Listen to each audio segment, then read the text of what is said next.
বলো তো, mix chowmein খেতে কার না ভালো লাগে? আমার তো খুব ভালো লাগে। বড় বড় রেস্তোরাঁয় গিয়ে আমরা এই মিক্স চাউমিন অর্ডার করি, যার দাম হয়তো 350 টাকা থেকে 400 টাকা পড়ে যায়, আর এক প্লেট আসে। যাই হোক, আজকের কিন্তু এই রেসিপিটা বানাচ্ছি 100 টাকার কমেও বড় বড় 2 প্লেট চাউমিন হয়ে যাবে, মিক্স চাউমিন। সাথে যে যে উপকরণগুলো নিয়েছি সেগুলো সবকটাই দেখালাম। এবার 5টা ডিমকে প্রথমে ফাটিয়ে নিয়েছি, কড়াইয়ে দিয়ে দিয়েছি সাদা তেল। এই ডিমটাকে আমি ভাজবো। এবার প্রসঙ্গে আসি। প্রসঙ্গটা এটা যে আমরা মিক্স চাউমিন বা চাউমিন খেতে বা চাইনিজের যে কোনো আইটেম খেতে আমরা অনেক ভালোবাসি, কিন্তু চাউমিনের মধ্যে কি এমন কোনো বেনিফিট আছে যেটা আমাদের শরীরে কোনো উপকার করে?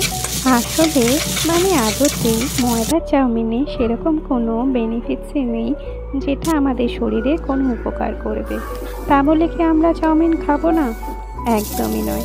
কারণ চাউমিনের সঙ্গে যখন চিকেন অ্যাড করা হয়, যখন ডিম অ্যাড করানো হয়, বা যখন চিংড়ি মাছ অ্যাড করা হয়, আর হাজার রকমের সবজি অ্যাড করা হয়, তখন সেই সবজি বা সেই জিনিসপত্রের উপকরণের অনেক বেনিফিট থাকে, যেগুলো খেলে কিন্তু আমাদের সেই উপকারিতা পেয়েই যাই। আর মাঝে মাঝে খেতে মনের জন্য কিন্তু অনেক ভালো, কারণ মন একটা জিনিস চেয়েই যাচ্ছে, আর আমরা সবসময় তাকে বলে যাচ্ছি এটা ভালো নয়, ওটা ভালো নয়, এটা খেও না, ওটা খেও না। এরকম করলে কিন্তু মনও একটু রেগে যায়। তাই মনকেও মানাতে হলে মনের ইচ্ছে মতো একটু চাউমিন খাওয়াই যেতে পারে। আমি সবজিগুলো সব ভেজে ফেলেছি এবং ডিমটা দিয়েছি। এই মতো অবস্থায় আমি এতে দিলাম একটু চাউমিন মশলা, দিয়ে দিলাম একটু সয়া সস, আর পরিমাণ মতো নুন। ব্যাস, আর কোনো কাজ নেই। এই মশলাটা প্রিপেয়ার হয়ে গেলেই, মিক্সচারটা প্রিপেয়ার হয়ে গেলেই শুধু কাজ হচ্ছে চাউমিনটাকে এদিক ওদিক ফিরিয়ে জাস্ট মিক্স করে দেওয়া, আর তারপরে প্লেটিং করে দেওয়া। আর তারপরে আসল কাজ, সেটা হলো গপ গপ করে কেটে চালান দেওয়া।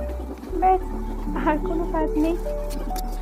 আর যাদের যাদের মিক্স চাউমিন পছন্দ তারা অবশ্যই কিন্তু জানিও যে তোমাদের মিক্স চাউমিন কেমন লাগে। আর আমার ভিডিওটা দেখার জন্য সকলকে কিন্তু আন্তরিকভাবে অনেক ধন্যবাদ।